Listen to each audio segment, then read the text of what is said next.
Today in class, you were introduced to one of the most important tools that you will learn in Illustrator, and that is the pen tool.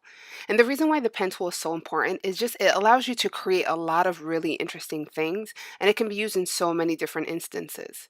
The pen tool will allow you to create straight and curved paths in Illustrator. Now, paths are just lines created with points like you would learn in math.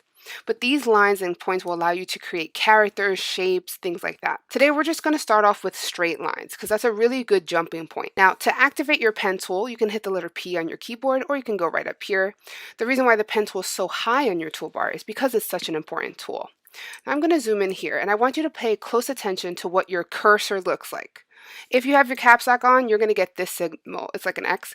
Make sure you don't have caps lock on while you're drawing with the pen tool. Now, if you're going to start a new path, you're always going to see this little star. That means you're about to start something. To draw straight lines, you simply have to just click. As soon as you draw that, you see my cursor changes. And anytime I want to add another point, I just click one more time. I'm just clicking and releasing with my mouse. I'm not holding down. And I have the option to create any type of shape I want by just clicking. Now to close my path or to make it so that it can be filled with color inside, I always have to go back to my original point I started. So this is the point I started with. My cursor will change one more time when I'm about to close a path. You'll know you're about to close a path because you'll get a little circle next to your pen cursor. Now what this means is when I take the shape, I can put the fill to anything I'd like. And now I've made a shape. That would have been a lot harder to make with the shape tool. For practice today, you're going to practice creating a lot of straight lined images. Most of them will be closed paths. So let's start off with your check for understanding.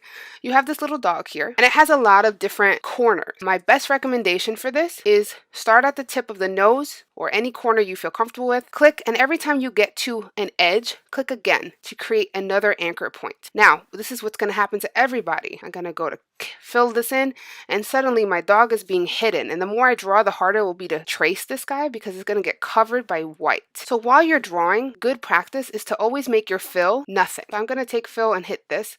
That way I can just draw without any problems and I can continue drawing, and now I can really see what I'm coming up with. When you get all the way around, you're going to make sure that you close your path. So you know that it's closed because you get that little circle again. You can fill your color, your dog, whatever color you want, and just place it right below so I can see what you drew. The next is to choose one of the birds here and trace out each one of these little triangle shapes with the pen tool to create like an origami bird.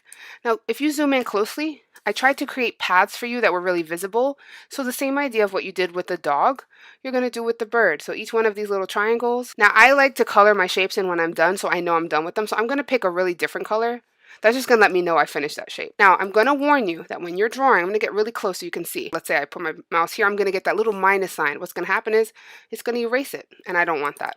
So always start off at another corner that's not touching the shape you already made. It'll be a lot easier for you. I would recommend making these blues or whatever color you end up making your bird different shades so that it looks similar to the original. Now, if you happen to finish that early and you're a pen tool ninja, you can build this extension image of water to place your birds over. So it's like an origami scene. Now with the pen tool, if you make a mistake, same technique goes. You can hit Control or Command Z to undo your last point and then just redo your point.